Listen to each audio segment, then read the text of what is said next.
মুখে মুখে জান্নাতের টিকিট বিক্রি করব, আমরা ইসলামের দোহাই দিব, সুযোগ পাইলে কামকাজ ছাড়া সব টাকা পকেটে ঢুকাই নিব। যারা জান্নাতের টিকিট বিক্রি করে, ফিরোজপুরের একটি আসনের একজন বর্তমান এমপি, ওনার ওইখানে স্থানীয় সরকার, পল্লী উন্নয়ন ও সমবায় মন্ত্রণালয় থেকে ইউনূস সরকারের আমলে ৩৫০০ কোটি টাকার বরাদ্দ নিয়েছে।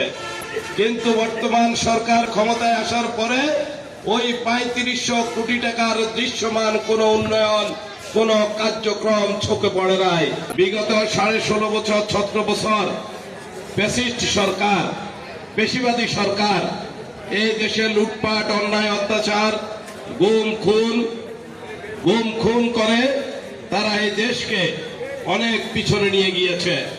কিন্তু এরপরে এদেশে আন্দোলন সংগ্রামের পরে যে অন্তর্বর্তীকালীন সরকার এসেছে, ওই সরকার কাদেরকে পৃষ্ঠপোষকতা করেছে, কাদের নেতৃত্বে দেশে হরিলুট হয়েছে, তার একটি সচিত্র প্রতিবেদন একটি পত্রিকার রিপোর্টে আমি আপনাদেরকে দিচ্ছি।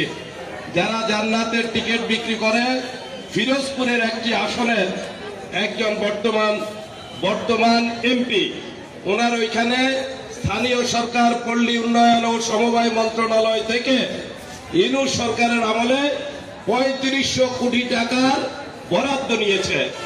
কিন্তু বর্তমান সরকার, গণতান্ত্রিক সরকার, তারেক রহমানের সরকার ক্ষমতায় আসার পরে ওই ৩৫০০ কোটি টাকার দৃশ্যমান কোন উন্নয়ন, কোন কার্যক্রম চোখে পড়ে নাই।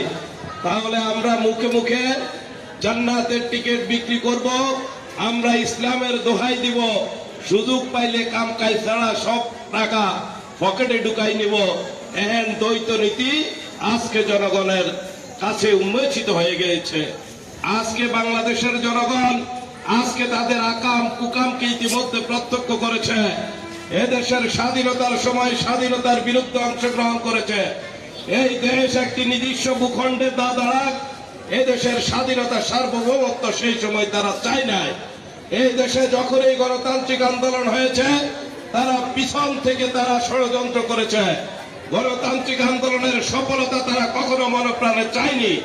এই দেশের ইতিহাসে সবচেয়ে সুন্দর এবং সুশৃঙ্খল একটি নির্বাচনে, ত্রয়োদশ জাতীয় সংসদ নির্বাচনে বিএনপির চেয়ারম্যান জনাব তারেক রহমানের নেতৃত্বে বিএনপি অভূতপূর্ব একক সংখ্যাগরিষ্ঠতা নিয়ে এদেশের জনগণের সেবায় যখন আত্মনিয়োগ করছিল, ঠিক এমনি মুহূর্তে আবারও তারা ষড়যন্ত্রে বেঁধে উঠেছে। তারা এই দেশকে উন্নয়ন চায় না, এদেশ উন্নতির স্বর্ণ শিখরে গিয়ে দেশ স্বনির্ভর হোক, দেশ উন্নত বিশ্বের কাতারে চলে যাক, এটা তারা চায় না। তারা দেশে বিশৃঙ্খলা ঘটাতে চায়। তারা ধর্মের লেবাস পরে এদেশের স্বাধীনতা, সার্বভৌমত্বকে তারা মনে প্রাণে বিশ্বাস করে না।